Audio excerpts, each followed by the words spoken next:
राहें जहां तक जाएगी राहगीर वहां तक जाएगा, तुम दरिया से क्या पूछते हो नीर कहां तक जाएगा। अरे खींच धनुष की डोर, निशाना साधो अपनी मंजिल का, बाकी बाद में देखेंगे तीर कहां तक जाएगा। नमस्कार प्यारे बच्चों, स्वागत है आप सभी का एनसीईटी बोले तो एनसीईटी कॉन्सेप्ट पर। प्यारे बच्चों, आप सभी को पता होगा कि आपका जो एनसीईटी 2026 का एग्जाम होने वाला है वह 17 अप्रैल को एग्जाम होने वाले हैं। यानी आपके एग्जाम में लगभग जो टाइम बचे हैं मात्र 35 दिन का टाइम बचा है, और इन 35 दिनों में आप सभी लोग सोच रहे हो सर तैयारी कैसे करें। तो आज के सेशन में, इस सेशन में आप सभी को डिटेल में बताने वाले हैं कि किस तरह से आप किस सब्जेक्ट में कितना अच्छा स्कोर कर सकते हैं, ताकि आपका जो स्कोर आ जाए फाइनली आप 400 प्लस ला पाओ, ताकि आप अपने ड्रीम कॉलेज, ड्रीम आईआईटी में, ड्रीम एनआईटी में, ड्रीम आरआई में आप जा सको, है ना। तो चलिए प्यारे बच्चे, यहां पे आपको कंप्लीट रोड मैप देने वाले हैं। ऐसे आप आज तक मुझे लगता है आपको कोई नहीं बताया होगा, शायद बच्चे आप पहली बार देख रहे होंगे। आप अगर इसे फॉलो कर लेते हो तो यकीन मानिए कि 30 दिन आपके लिए सफिशिएंट है। प्यारे बच्चों, आप सभी को पहला जो चीज दिखाई दे रहा होगा, है ना, आप लोग सुने होंगे books are the friends of friendless and library is the home of homeless. इस बात को आप जानते होंगे कि जिनके कोई मित्र नहीं होते उनके बुक्स उनका मित्र होता है, जिनका घर नहीं होता उनका लाइब्रेरी उनका घर होता है। तो प्यारे बच्चों, मैं आपको बताता हूं, आप 1 महीने के लिए लाइब्रेरी ज्वाइन कर लो। अगर आपके आसपास में लाइब्रेरी है ज्वाइन कर लो, ठीक है। ज्वाइन आप पहले ही इरादा बनाओ, हां से मैं ज्वाइन कर रहा हूं, उसके बाद आप नेक्स्ट वीडियो देखिएगा आगे का, ठीक है। तो पहली बात कि आप लाइब्रेरी बच्चे ज्वाइन कर लो, 1 महीने के लिए बोल रहा हूं, है ना। फीस 700 800 रुपए 900 रुपए लगते हैं, आप दे दीजिए। अगर आप बच्चे लाइब्रेरी अफोर्ड नहीं कर सकते हैं तो आप अपने स्टडी रूम को आप एक पर्सनल अपना रूम बनवा लीजिए, ठीक है। अब मान लीजिए बहुत सारे बच्चे गांव से बिलोंग करते हैं जिनका मान लीजिए पर्सनल रूम भी नहीं है, तो आप इस तरह से अपना एक एनवायरनमेंट क्रिएट करिए ताकि लगे कि हाँ आप एनसीईटी का प्रिपरेशन कर रहे होंगे। आप सभी को दिखाई दे रहा होगा एक लाइब्रेरी है, लाइब्रेरी का नाम क्या है, कॉन्सेप्ट लाइब्रेरी, है ना। तो आप सभी लोग आसपास आपके लाइब्रेरी होंगे, तो आप लाइब्रेरी ज्वाइन करो। और इस तरह से आपको एस्पिरेंट आपको दिख रहे होंगे जो कि एनसीईटी एस्पिरेंट है और अपनी तैयारी कर रहे हैं। इसी तरह से आप सभी को भी करना है, या फिर आप अपने रूम को इस तरह से सजा दो कि आप खुद को मोटिवेट यहाँ पे फील करो। जैसे मान लो यहाँ पे आप एनसीईटी सिलेबस लगा लो अपना, आप बच्चे यहाँ पे टीचिंग एप्टीट्यूड का सिलेबस लगा लो, यानी जितने भी आपके चीजें हैं जो एनसीईटी 2026 से रिलेटेड है, आप अपना एक टाइम टेबल बना लो। और अपना अच्छे से चेयर वगैरह अगर आपके पास होगा तो आप चेयर का व्यवस्था कर लीजिए, बोतल की पानी वगैरह साथ में रहनी चाहिए। और आपका मोबाइल रील्स में नहीं, आपका मोबाइल यहाँ पे कंटेंट को देखने में या फिर क्लास को करने में जानी चाहिए। इस बात का ध्यान रखिएगा। अगर आपके मित्र ऐसे हैं जो आपको डिस्टर्ब कर रहे हैं तो आप 1 महीने के लिए उनसे दूर हो जाइए। अगर आपके अच्छे मित्र हैं और सच में अगर आपके मित्र हैं तो वो आपको 1 महीने डिस्टर्ब नहीं करने वाले हैं। आप उन्हें बोलिए, ठीक है, कि मैं अब मिलूंगा आपसे 1 महीने बाद, है ना। तो प्यारे बच्चों, पहली बात आप जान लीजिए, यहां पे एनसीईटी की बात करें तो 7 सब्जेक्ट का आपको एग्जाम देना होता है, और 7 सब्जेक्ट कंपलसरी है, सभी को देना पड़ेगा, ठीक है। अब बहुत सारे बच्चे बोले सर 7 सब्जेक्ट में क्या कुछ स्कोर भी करना होता है? आपका ओवरऑल काउंट होता है, ठीक है। ओवरऑल आप कितने स्कोर करो वो बच्चा आपका मायने करता है ना। तो यहां पे पहली बार आपका एक लैंग्वेज 1 है, एक लैंग्वेज आपका 2 है, 2 लैंग्वेज का आपको एग्जाम देना है। आपको पता होगा आपने फॉर्म भी भर दिया है, आप कोई भी 2 लैंग्वेज ले सकते हैं, कोई भी, एनीवन। 12th में क्या है, नो मैटर नहीं करता है, ठीक है, इस बात का ध्यान रखिएगा। उसके अलावा डोमेन सब्जेक्ट 1, डोमेन सब्जेक्ट 2 और डोमेन सब्जेक्ट 3 आपका होगा। और साथ ही साथ 2 आपके मैंडेटरी सब्जेक्ट हैं जो कंपलसरी सबके लिए है, एक जनरल टेस्ट है और एक आपका टीचिंग एप्टीट्यूड है, ठीक है। अब हमारी क्या स्ट्रेटजी होनी चाहिए? तो प्यारे बच्चों, अब हम लोग स्टेप के माध्यम से समझने वाले हैं। स्टेप 1 हमारा क्या होनी चाहिए? सबसे पहली बात आप सभी को समझना होगा कि एनसीईटी एक कैसा एग्जामिनेशन है। पहली बार बच्चे देखो, आपको यहाँ पे एग्जाम के स्ट्रेटजी को आपको समझना होगा। In NCET student do not need to study everything deeply like boards exam। यानी यहाँ पे NCET के लिए आपको बोर्ड्स एग्जाम के लिए नहीं पढ़ रहा है। बोर्ड्स एग्जाम में आप डीपली चीजों को पढ़ रहे होते हैं, आप डेप्थ में नॉलेज यहाँ पे ले रहे होते हैं, ठीक है, आप डिटेल पढ़ रहे होते हैं। लेकिन अगर बात करें NCET का, तो यहाँ पे सबसे पहली बात आप सभी को जो हमारे PYQ है या फिर MCQ है उस पर आपको ज्यादा फोकस करना होगा, क्योंकि आपका जो एग्जाम होता है MCQ वेस्ट होता है। नेक्स्ट हमारा इंपोर्टेंट कॉन्सेप्ट आपको ध्यान रखना होगा, कहां से मैक्सिमम क्वेश्चन आ रहे हैं। सर ये सारी चीजें बताएगा कौन? तो आपके टीचर्स जो आपको गाइड कर रहे हैं वो आपको बताने वाले हैं, ठीक है। कि इंपोर्टेंट टॉपिक लाइक आपका मान लीजिए टीचिंग एप्टीट्यूड हो गया, तो टीचिंग एप्टीट्यूड से मान लीजिए आपका एनईपी 2020 हो गया, वहां से क्वेश्चन आने तय हैं। तो ऐसे कुछ आपके इंपोर्टेंट टॉपिक है। जैसे मान लीजिए जीटी की बात करें तो जीटी में मान लीजिए अगर जनरल मैथ की बात करें तो जनरल मैथ में परसेंटेज हो गया, प्रॉफिट एंड लॉस हो गया, है ना, रेशियो एंड प्रोपोर्शन हो गया, एवरेज हो गया, यहां से क्वेश्चन आने तय हैं। और जो बच्चे एवरेज होते हैं मैथ्स में वो भी बच्चे इस क्वेश्चन को कर लेते हैं, इस बात का ध्यान रखिएगा आप लोग। नेक्स्ट है प्रीवियस ईयर पैटर्न, है ना, ये आपको समझना बहुत जरूरी है। आज तक अगर आपने कुछ नहीं करा है तो आप सभी को एक इंफॉर्मेशन दे रहा हूं कि शाम को 8 बजे, आज शाम को ही, ठीक है, आज बच्चे आपका 11 मार्च है, ध्यान रखिएगा, आज शाम को ही आपको एनसीईटी कॉन्सेप्ट चैनल पे आना है सभी बच्चों को। वहां पे ओरिएंटेशन सेशन होने वाली है, किसको लेकर सर? तो एनसीईटी 2026 को लेकर क्रैश कोर्स का ओरिएंटेशन सेशन है। तो आप सारे बच्चे यहाँ पे आइएगा, आप सभी को डिटेल में पता चल जाएगा कि क्या करना है, आगे हमारी स्टडी क्या होनी चाहिए, आगे हमारी प्लानिंग क्या होनी चाहिए, इस बात का ध्यान रखिएगा। शॉर्ट नोट्स तो भाई बहुत जरूरी है। एनसीटी की बात करें तो अभी आप देखो बहुत सारे बच्चे ऐसे हैं जो नोट्स बनाने में ज्यादा फोकस कर रहे हैं, नहीं करना है। आप नोट्स को जितना कम लिख सको उतना कम लिखो, आप ज्यादा से ज्यादा अपना दिमाग में घुसाइए, है ना। हाँ भाई आपके एग्जाम पास है, आपको रिवीजन भी करने हैं। अब बहुत सारे बच्चे सिर्फ लिखने में टाइम दे रहे हैं, हाँ भाई लिखना है, पीडीएफ दे दो। पहली बार आपको पीडीएफ कलेक्टर नहीं बननी है, आपको पीडीएफ कलेक्ट नहीं करनी है। जो रिसोर्स आपको दी जा रही है आप उसको पढ़िए, तुरंत उसी टाइम पढ़िए। बाद में पीडीएफ से कोई नहीं पढ़ता है, बहुत कम बच्चे होते हैं जो उसको फॉलो कर पाते हैं। अगला हमारा स्टेप क्या होगा, स्टेप 2 क्या होनी चाहिए। पहली बार आपको समझना होगा कि यहाँ पे स्कोरिंग सब्जेक्ट कौन कौन से हैं, यानी कौन से सब्जेक्ट में हम कितना स्कोर कर सकते हैं, किसमें मैक्सिमम स्कोर कर सकते हैं, आप प्रायोरिटी किसको दोगे। तो सिंस टाइम इज लिमिटेड, आपको पता होगा टाइम बहुत कम है, 35 दिन टाइम बचा है आप सभी को। अब 35 दिन में कंप्लीट तैयारी करनी है, तो आप हर चीज तो पढ़ नहीं पाओगे। ऐसा कोई बच्चा नहीं होता है जो हर चीज एग्जाम में पढ़ कर जाता है, लेकिन जो पढ़ा होता है उसकी बेहतरीन उसकी तैयारी होती है, उससे क्वेश्चन बन जाते हैं उसके। तो ये आपको करना है, एक बुक आप 1000 बार पढ़ो, ये नहीं कि 1000 बुक आप कई बार पढ़ रहे हो, ठीक है। तो इस बात का ध्यान रखिएगा। तो 1000 बुक ना पढ़ने के अलावा बच्चे आप यहाँ पे एक बुक को कई बार पढ़ो, एक नोट्स को रिवीजन करो, मॉक टेस्ट दो, आप बच्चे एमसीक्यू का प्रैक्टिस करो, यही आपका सिलेक्शन दिलाने वाला है, ठीक है। Follow this priority order. सबसे पहली बात टीचिंग एप्टीट्यूड। मैं आपको बताऊं, मैं पढ़ाता हूं आपको टीचिंग एप्टीट्यूड जब से आपका एनसीटी का एग्जाम आया है 2023 से, आप सभी को एनसीटी के लिए गाइड कर रहा हूं और पिछले 3 सालों से आपको टीचिंग एप्टीट्यूड पढ़ाता हूं। मैं आपको बता रहा हूं ये आपका स्कोरिंग सब्जेक्ट है। सर ये तो हमारे सामने एक न्यू चैलेंजिंग सब्जेक्ट है, नो। आप एक बार हमारी क्लासेस देखिएगा, हमारी एक न्यू सीरीज स्टार्ट हुई यूट्यूब पे कैप्सूल के नाम से, जो कि बच्चे आप सभी को पता होगा 7 मार्च से स्टार्ट हुई है, ठीक है, 7 मार्च से स्टार्ट हुई है। आप उस सीरीज को देखिएगा, आपको समझ में आ जाएगा कितनी चीजें आसान है। मैं यकीन दिलाता हूं कि आप यहाँ पे 20 में 20 क्वेश्चन एग्जाम में कर आओगे। पहले देखो यहाँ पे जो क्वेश्चन आते हैं कॉन्सेप्ट वाले क्वेश्चन आते हैं, पढ़ना कम है, जो रिसोर्स है लिमिटेड है, सिलेबस लिमिटेड है, लेकिन क्वेश्चन यहाँ पे बच्चे मैक्सिमम आते हैं, आप यहाँ पे अच्छा स्कोर कर सकते हो। दूसरा आपका सब्जेक्ट जीटी है, ये भी आपका एक स्कोरिंग सब्जेक्ट है। और बहुत सारे बच्चे सोचते हैं सर डोमेन नहीं हो पा रहा है। भाई देखो डोमेन में आप कितना ही मेहनत करोगे ना, वो टाइम टेकन होता है। आप एग्जाम देने जाओगे एनसीटी का एग्जाम, जब आप एग्जाम हॉल में रहोगे आपको बच्चे पता चलेगा कि काश मैं टीचिंग एप्टीट्यूड पढ़ लिया होता, मैं यहाँ पे लैंग्वेज 1 लैंग्वेज 2 की तैयारी कर लिया होता। डोमेन टाइम टेकन होते हैं, पूरा 3 घंटा आपका कैसे बीतता है आपको पता भी नहीं चलती है। 3 घंटे का आपका एग्जाम होता है, इस बात का ध्यान रखिएगा आप लोग, ठीक है। तो लैंग्वेज और टीचिंग एप्टीट्यूड और जनरल टेस्ट आप ज्यादा से ज्यादा फोकस करिएगा, ठीक है। मैं ये नहीं बोल रहा हूं कि आप डोमेन को एकदम स्किप ही कर दो, आप डोमेन पे भी फोकस करिएगा, लेकिन ये सारे आपके तैयार होने चाहिए। क्वेश्चन यहीं से आते हैं और बहुत सारे बच्चे इसमें ज्यादा स्कोर करते हैं। मैक्सिमम बच्चे जो टॉपर्स बच्चे आते हैं वो इसमें ज्यादा स्कोर करते हैं। अब हम नेक्स्ट बात करने वाले हैं, अगला जो हमारा होगा बच्चे, आप देखोगे हम लोग प्रायोरिटी जो हमारा थर्ड है, मोस्ट टाइम रिक्वायर्ड, इसलिए टाइम ज्यादा लगता है। Domain 1, domain 2, domain 3। सर इसकी तैयारी कैसे करें? तो इसकी तैयारी के लिए आप 12th का एनसीईआरटी पढ़ सकते हो, ठीक है। 11th का नहीं पढ़ना है, 12th का एनसीईआरटी पढ़ सकते हो और टाइम है आपके पास। तो अगर नहीं है तो एक काम करिए, अभी क्रैश कोर्स आ रही है एनसीटी कॉन्सेप्ट का, आप क्रैश कोर्स ज्वाइन कर सकते हैं। वहां पे आपको जो चीज आपके एग्जाम में आने वाली है उसको आपको पढ़ा दिया जाएगा। अगर आप ये भी नहीं कर पा रहे हो तो आपके पास आपके 12th का नोट्स होगा, आप 12th का नोट्स का रिवीजन कर लो और एमसीक्यू प्रैक्टिस कर लो, कहीं से भी कर लो, ठीक है। मैं ये नहीं बोलूंगा आप हमारे यहां से करो, हाँ, लेकिन आपको दिखना चाहिए हाँ रिजल्ट कहां से ज्यादा आ रहे हैं, मैक्सिमम रिजल्ट कहां से आ रहे हैं, ठीक है, एनसीईआरटी को लेकर, है ना। तो यहाँ पे आपको 12th का एनसीईआरटी पढ़ना होगा, एमसीक्यू का प्रैक्टिस करो जितना ज्यादा हो सके, और सबसे बढ़िया रिवाइज इंपोर्टेंट टॉपिक ओनली, यानी आप रिवाइज भी ऐसे टॉपिक करने लगते हो जहां से क्वेश्चन आते ही नहीं है। तो ऐसा नहीं करना, जो आपके लिए इंपोर्टेंट है उसका आप रिवीजन अच्छे से करिएगा, ठीक है। अब हम नेक्स्ट आगे बढ़ते हैं। अब देखो बहुत सारे बच्चे डिमांड करें सर डेली का हमारा रूटीन कैसी होनी चाहिए, टाइम टेबल कैसी होनी चाहिए, कौन से सब्जेक्ट पर कितना टाइम देना है। सुनो मैं बच्चे, अगर आप हमारी बात को मानो, ठीक है, मैं आपके बड़ा भाई होने के नाते आपको बता रहा हूं, ठीक है। अगर मैं एनसीटी का प्रिपरेशन कर रहा होता तो हमारी स्टडी यही रही होती जो मैं आपको बताने जा रहा हूं, ठीक है।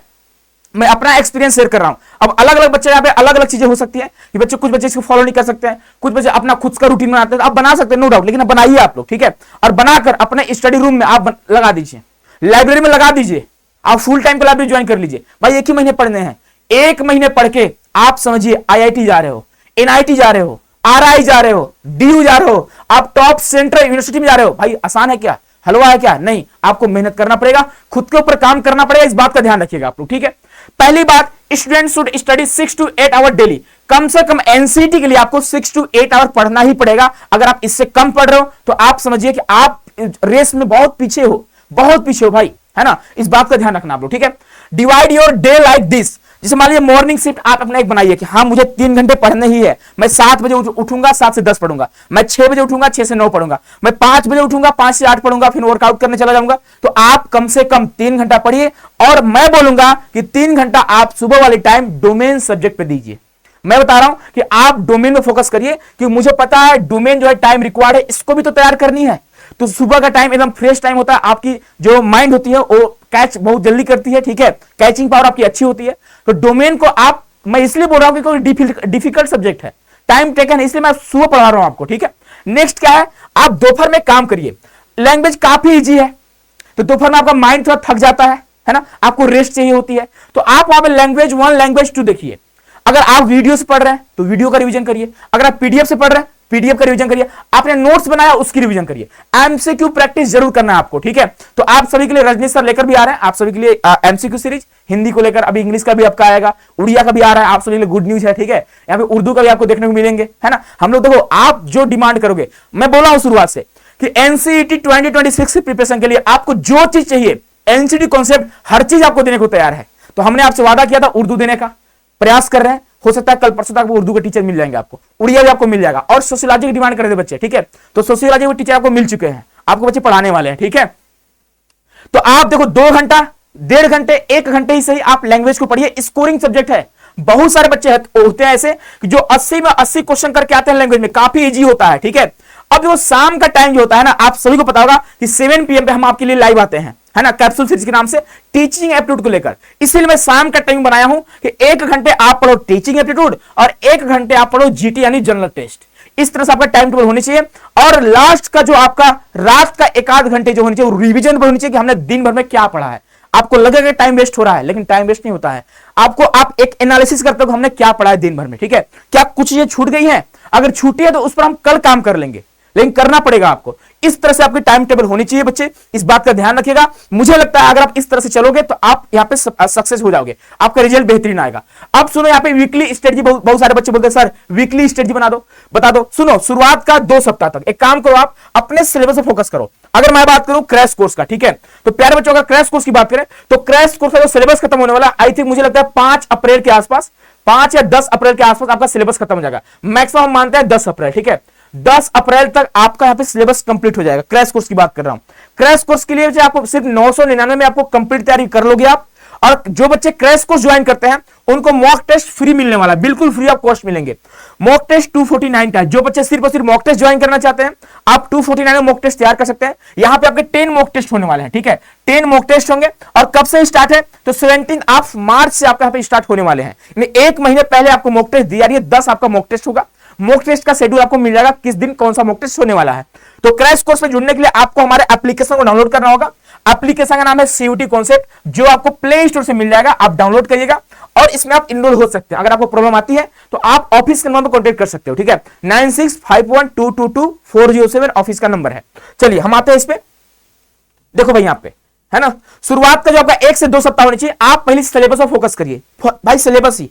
आप सोचोगे सर सिलेबस कंप्लीट ही नहीं है, एमसीक्यू प्रैक्टिस कर रहे हैं भाई, कहां आपको समझ में आएगा, पॉसिबल ही नहीं है, ठीक है। नेक्स्ट आपका इंपॉर्टेंट कॉन्सेप्ट को समझिएगा और स्टडी एमसीक्यू प्रैक्टिस भी धीरे धीरे आपको स्टार्ट कर देनी है। मॉक टेस्ट अभी आपको नहीं देना है, याद रखिएगा।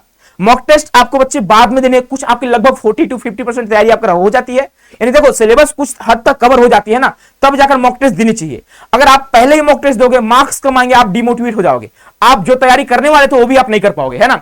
अब वीक्स आपका जो 3rd वीक होगा उसमें आप बच्चे क्वेश्चन का ज्यादा प्रैक्टिस करिएगा और अपने वीक टॉपिक पर ज्यादा प्रयास करिएगा। हमारा वीक टॉपिक कौन सा है, कौन से सब्जेक्ट में हमको और काम करनी चाहिए। और बच्चे रिवाइज इंपोर्टेंट चैप्टर, ये तो भाई देखो रिवीजन ही आपको सफलता दिलाएगा, रिवीजन ही आपको अच्छे स्कोर दिलाएगा। आप सिर्फ न्यू कंटेंट पढ़ोगे तो पॉसिबल नहीं है कि आप एग्जाम हॉल में बच्चे क्या हो जाओगे, परेशान हो जाओगे, हतोत्साहित हो जाओगे, आप क्वेश्चन कर भी नहीं पाओगे। अब लास्ट का जो हमारा फाइनल वीक होनी चाहिए 10 अप्रैल की बाद वाली, है ना, 7 दिन का, उसमें करना क्या है, आप मॉक टेस्ट ज्यादा से ज्यादा दो, ठीक है। आप उससे ही पहले मॉक टेस्ट देना, मैं ये नहीं बोल रहा हूं कि सिलेबस 100% खत्म होने के बाद ही मॉक टेस्ट देना है, पहले से आप मॉक टेस्ट देते रहिएगा, ठीक है। रिवीजन, सिर्फ रिवीजन, लास्ट का 7 दिन कुछ नहीं पढ़ना है नया, याद रखिएगा, सिर्फ रिवीजन करनी है, ध्यान रखिएगा। और हम लोग आपको रिवीजन भी कराते हैं, इसके लिए आपके लिए मैराथन भी लेकर आएंगे, है ना, तो इसके लिए आप तैयार रहिएगा, ठीक है। शॉर्ट नोट्स का रिवीजन बहुत जरूरी है, जो आप पहले से बनाते आ रहे हैं, ये सारी आपकी रूटीन होनी चाहिए, ठीक है प्यारे बच्चों। नेक्स्ट हम बात करें, अगला जो हमारा स्टेप होना चाहिए, अब देखो हम स्पेशली सब्जेक्ट के बारे में बात कर रहे हैं। अगर बात करते हैं टीचिंग एप्टीट्यूड को लेकर, तो मैं बच्चे गारंटी दिला रहा हूं कि आप यहां पे 23 क्वेश्चन आपके एग्जाम में आता है, 20 आप करोगे। यहां पे क्वेश्चन जो आता है ना कॉन्सेप्ट वाले आएंगे, काफी इजी क्वेश्चन आएंगे, आपका लेवल है 0 है। अगर बात करते हैं टीचिंग एप्टीट्यूड को लेकर, तो एनटीए एकदम 0 लेवल का क्वेश्चन तैयार करेगा, बहुत आसान तैयार करेगा, ठीक है। तो इसको लेकर तो आपको परेशान होना ही नहीं है, इसके लिए मैं आपके पास खड़ा हूं, आपके लिए मैं बच्चे तैयार हूं, मैं इतनी मेहनत करा दूंगा आपको कि आपको टेंशन लेना ही नहीं है, ठीक है। अदर सब्जेक्ट पर आप खुद से काम करो, बाकी एक जिम्मेदारी आप मुझे दे दो, अपने बड़े भाई को दे दो, है ना। इसमें करना क्या है, teaching aptitude is one of the easiest scoring section, है ना। फोकस ऑन लाइक आपका लर्निंग थ्योरी हो गया, बहुत सारे असेसमेंट हो गया, आपके क्रिएटिविटी हो गया, आपका एनईपी 2020 हो गया, आईसीटी इन एजुकेशन हो गया, क्लासरूम मैनेजमेंट वगैरह हो गया, यहां से क्वेश्चन आते हैं आपके एग्जाम में, यानी आपके बच्चे मेजर टॉपिक यहां से क्वेश्चन आपके एग्जाम में आते हैं। Most question are concept based and repeat in pattern, यानी यहां पे जो क्वेश्चन आएंगे वो बच्चे आपके कॉन्सेप्ट के बेस पे होंगे, फैक्चुअल क्वेश्चन बहुत कम पूछता है, तो आप इस पर ज्यादा टेंशन नहीं लीजिएगा, ठीक है। Student can easily score 80 to 90% in this section. मैं बता रहा हूं कि जो जितने स्टूडेंट हैं आप इसमें 23 में भाई 15 प्लस तो हर बच्चा करेगा, जो क्लासेस करा हुआ है, जो 30 महीने इस स्टडी को फॉलो करा हुआ है, मुझे बच्चे ऐसा लगता है, ठीक है। बाकी देखो भाई आपके लिए हम खड़े हैं, जो भी होगा। अब नेक्स्ट देखो अगला जो आपका जनरल टेस्ट का है। जनरल टेस्ट में बहुत सारे बच्चे डर जाते हैं मैथ की वजह से, सर मैथ मैथ मैथ, भाई मैथ में आपको सारे मैथ थोड़ी पढ़ने हैं, आप कम से कम मैथ में देखो आप 7 से 8 टॉपिक पढ़ लो जो आपको शुरू से पढ़ाते हैं मैथ को, ठीक है। और रीजनिंग की बात करते हैं बच्चे, यहां पे रीजनिंग में पूरा आपको रीजनिंग नहीं पढ़नी है, 9 से 10 टॉपिक है जो काफी इजी है, जहां से आप क्वेश्चन कर आते हैं, 100% क्वेश्चन आते हैं और हर साल आएंगे ही आएंगे। यहां से 7-8 क्वेश्चन बनता है, यहां से भी 7-8 क्वेश्चन बनते हैं, ठीक है। तो आप इसको स्किप नहीं करिए, स्कोरिंग सब्जेक्ट है, और स्पेशली वो बच्चे जिनको मैथ और रीजनिंग आती है, आप एक बार सिलेबस कंप्लीट कर लेना। आप यहाँ पे देखो जिनको जीके जीएस नहीं आती है ना, उनको मैथ रीजनिंग आती है, ठीक है, तो आप यहाँ पे स्कोर करोगे। और जिनको मैथ नहीं आती उनको रीजनिंग और जीके जीएस आती है, तो आप रीजनिंग और जीके जीएस में ज्यादा फोकस करिएगा, ठीक है। जीके जीएस के लिए बच्चे जनरल नॉलेज के लिए आपके यहाँ पे कैप्सूल सीरीज आ चुका है, जो आपका रात को 9 बजे होता है, आप सभी को पता होगा, इसी चैनल पर होता है, ठीक है। तो ये आपकी स्टडी होनी चाहिए। अब हम नेक्स्ट बात करेंगे बच्चे आपका लैंग्वेज प्रिपरेशन के लिए। तो लैंग्वेज तो काफी आसान है भाई, जनरली आपको करना क्या है, रीडिंग कॉम्प्रिहेंशन आते हैं, सिनोनिम्स हो गया, एंटोनिम्स हो गया, ग्रामर्स के रूल्स वगैरह आते हैं, जहां से क्वेश्चन 100% तय कि आएगा, और एरर डिटेक्शन भी आपके एग्जाम में आते हैं। 20-30 क्वेश्चन आपको बच्चे डेली प्रैक्टिस करिए, आपका लैंग्वेज हो जाएगा। लैंग्वेज काफी इजी होता है। अब बच्चे सोचते हैं लैंग्वेज काफी इजी है, मैं ना पढ़ूं, भाई जो पढ़ता है उसके लिए इजी है। आप सोचोगे ना पढ़ूं, लास्ट में 4 दिन देख लूंगा हो जाएगा मेरा, नहीं हो पाता है, पॉसिबल नहीं हो पाती है। आप इसको हल्के में नहीं लो, ये इजी है नो डाउट, लेकिन पढ़ने वालों के लिए इजी है, जो पहले सिलेबस कवर कर चुके हैं उनके लिए इजी है। ज्यादा इसमें रिवीजन भी नहीं करना होता है, सिर्फ एमसीक्यू प्रैक्टिस करना होता है, ठीक है। नेक्स्ट हमारा डोमेन सब्जेक्ट को लेकर है, आप इसको लेकर ज्यादा परेशान नहीं हुई है, ठीक है। अब मैं शुरू में बोल चुका हूं एनसीईआरटी अगर पढ़ सकते हैं आप, तो 12th का एनसीईआरटी पढ़िए, 11th का नहीं पढ़ना है। अगर आप एनसीईआरटी नहीं पढ़ सकते हैं, क्रैश कोर्स में आपको थ्योरी कराई जा रही है, आप वहां से कर सकते हो। अगर वो भी नहीं कर पा रहे आप 12th का नोट्स का रिवीजन कर लो, रिवीजन करके आप एमसीक्यू का प्रैक्टिस जरूर करना। कम से कम एक डोमेन के लिए आप यहां पे 500 प्लस क्वेश्चन का प्रैक्टिस करो। 500 नहीं करते हो तो 300 400 इस तरह से क्वेश्चन का प्रैक्टिस करो, आप अच्छा स्कोर करने वाले हो, ठीक है। अब इंपॉर्टेंट फार्मूला पर जरा फोकस करना होगा भाई, डोमेन में फार्मूला ही तो होते हैं। अगर मैथ की बात करें, फिजिक्स की बात करें, केमिस्ट्री की बात करें, ठीक है, प्रीवियस ईयर क्वेश्चन यहां पे रिपीटेड होते हैं, इस बात का ध्यान रखिएगा। और इंपॉर्टेंट फार्मूला की कॉन्सेप्ट सभी आपको ध्यान रखने होंगे। अब देखो बात करते हैं मॉक टेस्ट का। मॉक टेस्ट आप हवा बना लेते हो भाई, अभी से मॉक टेस्ट देना नहीं देना भाई। देखो mock test are very important for NCET, students should attempt 10 से 15 आपको फुल लेंथ मॉक टेस्ट यहाँ पे एग्जाम से पहले आपको अटेम्प्ट करके एग्जाम में हॉल में जानी है। अगर बात करें तो एनसीईटी काउंसिल आपको 10 मॉक टेस्ट देगा, ठीक है। नेक्स्ट बात करते हैं बेनिफिट क्या होता है। आप टाइम मैनेजमेंट सीख जाते हो, आप टाइम का मैनेजमेंट कर पाओगे अच्छे से, 3 घंटे में आप फुल क्वेश्चन सॉल्व कर पाओगे। नेक्स्ट आपके एग्जाम में आप कॉन्फिडेंस फील करोगे, आप कॉन्फिडेंस आपको आएगा। आइडेंटिफाई वीक एरिया, अब मॉक टेस्ट देने से आपको वीक एरिया का पता चलता है कि हाँ कौन से एरिया में कितना काम करना चाहिए। तो मॉक टेस्ट का एनालिसिस करने से पता चलता है, सिर्फ मॉक टेस्ट देने से नहीं पता चलता है, ठीक है। तो आप मॉक टेस्ट दीजिए, देखिए स्कोर कितने आ रहे हैं, आप उसका एनालिसिस करिए, और जिस सेक्शंस में, जिस सब्जेक्ट में, जिस टॉपिक में आपके क्वेश्चन गलत बन रहे हैं, आप उसका रिवीजन करिए, ठीक है। यही आपका बच्चे मॉक टेस्ट देने का तरीका होता है, ठीक है। आगे बढ़ते हैं, नेक्स्ट हमारा फाइनल 7 डेज का प्रिपरेशन की बात करते हैं। तो शॉर्ट नोट्स का रिवाइज करना है, मॉक टेस्ट अटेम्प्ट करने हैं, न्यू टॉपिक से अवॉइड करना, और सबसे बड़ी बात कौन कौन सी चीज आपको अवॉइड करनी है, तो मैं आपको पर्सनली सजेस्ट कर रहा हूं, ठीक है। जो लास्ट ईयर बच्चों ने गलती करा था, तो यूट्यूब बच्चे आप इधर क्लासेस होती है इधर करते हो, और क्लासेस कहीं और हो रही है आप वहां करते हो, भाई उधर चल रहा है उधर चलो, उधर चल रहा है क्लास वहां चलो, यानी आप जहां पे क्लासेस चलती है आप चले जाते हो। उससे होता क्या है कि आप डीमोटिवेट होते हैं, कोई कुछ पढ़ा रहा है कोई कुछ पढ़ा रहा है, आपको भरोसा ही नहीं किसी पे। तो भाई अगर किसी और पे भरोसा नहीं तो खुद पे भरोसा क्यों कर पाओगे, पॉसिबल ही नहीं है। तो आप सबसे बड़ी बात कि यूट्यूब बाजी नहीं करिए। यूट्यूब बाजी मतलब कि भाई यहां भी क्लास कर लो वहां भी कर लो यहां भी कर लो, ठीक है, ऐसा सिलेक्शन नहीं होता है। आप सिलेबस कंप्लीट करो, एमसीक्यू प्रैक्टिस करो जहां से अपने सिलेबस कंप्लीट करा है, ठीक है। अब उसके अलावा पीडीएफ कलेक्टर आपको नहीं बननी है, ये नहीं कि पीडीएफ दे दो सर जी, पीडीएफ दे दो सर जी। भाई पीडीएफ से पढ़ाई आज तक हुई नहीं, ना हो पाएगी। आप सभी को पता होगा आरआई भोपाल का जो टॉपर था, आप सभी को इंटरव्यू आप देखे होंगे, वहां पर उन्होंने बता दिया था कि पीडीएफ से सिलेक्शन नहीं होता है, सिलेक्शन होता है सिलेबस कंप्लीट करने से, मॉक टेस्ट देने से और रिवीजन करने से होता है, ठीक है। तो इस बात का ध्यान रखिएगा। और सबसे बड़ी बात, आप इस टाइम में बहुत सारा ग्रुप बाजी करते हैं ना, ग्रुप बाजी मतलब कि आप ग्रुप बना लेते हो, उसमें 400-500 बच्चे होते हैं, 300 बच्चे होते हैं, दिन रात चैटिंग चल रही होती है, उससे क्या होता है डिस्ट्रैक्शन आती है ना, डिस्टर्बेंस आती है। तो उससे आप बचो। आप एग्जाम के बाद जितनी ग्रुपबाजी करना हो कर लीजिएगा, ठीक है। और उन बच्चों के लिए बोल रहे हैं जो एनसीटी की प्रिपरेशन कर रहे हैं और ग्रुपबाजी करते हैं, टेलीग्राम पर ग्रुप बना लिया, व्हाट्सएप पर ग्रुप बनाए, भाई ग्रुप से बकैती मत करो, ठीक है। आप बाद में करिएगा ना, एग्जाम दे लो, उसके बाद जितना करना हो करते रहना, आपको ध्यान रखिएगा, ठीक है। तो इससे आप अवॉइड आपको करना होगा और एक्यूरेसी पर आपको ज्यादा फोकस करना होगा, ठीक है। चलिए नेक्स्ट हम आते हैं फाइनल मैसेज टू ऑल, वही MCQ practice, mock test, revision. दो कई बार आपको रिवीजन आपके सामने है, ठीक है। डेली स्टडी रूटीन आपको बनाना कंपलसरी है और आप अपने रूम को, अपने लाइब्रेरी को अपने इस तरह से बना लो कि हाँ लगे कि आप एनसीटी का एस्पिरेंट हो। प्यारे बच्चों, एनसीटी से रिलेटेड जितने भी आपको अपडेट होते हैं, एक टेलीग्राम चैनल है एनसीटी कॉन्सेप्ट का, आप इसको ज्वाइन कर लीजिएगा। आप इसको स्कैन कर सकते हैं या फिर एनसीईटी आईटीईपी कॉन्सेप्ट के नाम से टेलीग्राम चैनल है, जहां पर लगभग 8000 बच्चे इसको ज्वाइन करे हुए हैं, आप भी ज्वाइन कर लीजिएगा। प्यारे बच्चों, इस सारे हमारे रिजल्ट है लास्ट ईयर के, जिन बच्चों ने लास्ट में क्रैश कोर्स में जुड़कर, चाहे बच्चे टारगेट में जुड़कर या फिर यूट्यूब से पढ़ाई करी थी और उन्होंने सिलेक्शन लिया है, नेक्स्ट बारी आपकी है कि आपका अगला फोटो यहां पे होनी चाहिए, यानी अगला फोटो आपका होना चाहिए। आप खुद से प्रॉमिस करोगे, हाँ सर मैं इस तरह मेहनत करूंगा कि मैं अच्छा स्कोर करूंगा और अच्छे कॉलेज में एडमिशन लूंगा और मैं यहां पे फोटो यहां पे छपवाऊंगा। तो प्यारे बच्चों, आप खुद से वादा करिए, आप कमेंट बॉक्स में कमेंट करके बताइए कि आप मेहनत करोगे नहीं। ये सारे बच्चे रिजल्ट है लास्ट ईयर के, आप देख सकते हो, ठीक है। बहुत सारे बच्चों का सिलेक्शन हुआ है। अगर एनसीटी कॉन्सेप्ट की बात करें तो हर एक आईआईटी में, एनआईटी में, आरआई में, डीयू में, सेंट्रल यूनिवर्सिटी में, हर जगह एनसीटी कॉन्सेप्ट के बच्चे हजारों की संख्या में है। आप किसी भी सीनियर से पता कर सकते हैं। बाकी बच्चे, ये हमारा एप्लीकेशन है, सीयूटी कॉन्सेप्ट नाम है, आप इसको डाउनलोड करिएगा प्ले स्टोर से और यहां से आप कोर्स में एनरोल हो सकते हैं।